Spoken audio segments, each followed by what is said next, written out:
আসসালামু আলাইকুম, কেমন আছেন সবাই? আশা করছি ভালো আছেন। আলহামদুলিল্লাহ, আল্লাহর রহমতে আমিও ভালো আছি। তো আজকে আমার যে কয়লার মুরগগুলা ওইগুলোর খামারে ঢুকেছিলাম একটি ভিডিও করার জন্য। তো আমার সঙ্গে আজকে আমার বাতিজাও গিয়েছিল, তো আমি ভাবলাম ওকে নিয়ে একটু মজা করা যাক।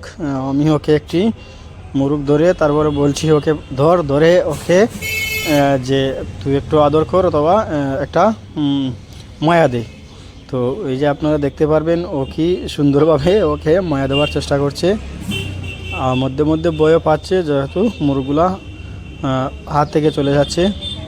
তো যাই হোক, বাতিজার সঙ্গে একটু হাসি মজাক করার পর আমি ভিডিওটা করলাম যে আপনারা দেখতে পাচ্ছেন।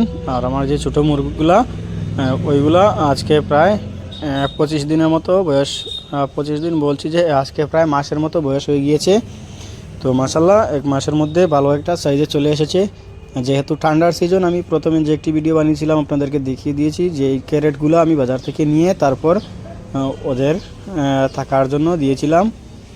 এই যে দেখেন, এখানে মোট 50টি ছিল, তার মধ্যে একটি মারা গিয়েছে। এই যে একটি ভিডিওর মধ্যে আমি আপনাদেরকে দেখিয়েছিলাম যে কি হয়েছে জানি না, তবে ওটা মারা গিয়েছে। সবশেষে আল্লাহর রহমতে এখন আমার মুরগগুলো ভালোই আছে। তো আপনারা সবাই আমার জন্য দোয়া করবেন। এবং আমি একটু বড় করে ভাবছিলাম যে খামারটা করব, যেহেতু ঠান্ডার সিজন চলছে সেজন্য মুরগগুলা বেশ করে উঠাচ্ছি না।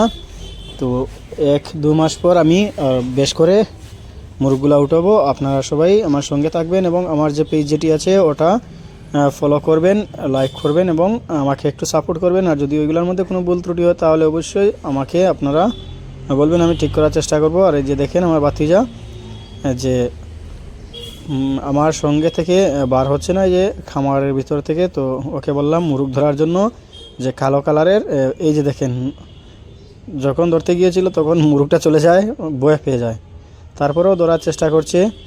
তো যাই হোক, আমি আর ভিডিওটা লম্বা না করে এখানে শেষ করছি। আসসালামু আলাইকুম রহমতুল্লাহি ওয়া বারাকাতুহু।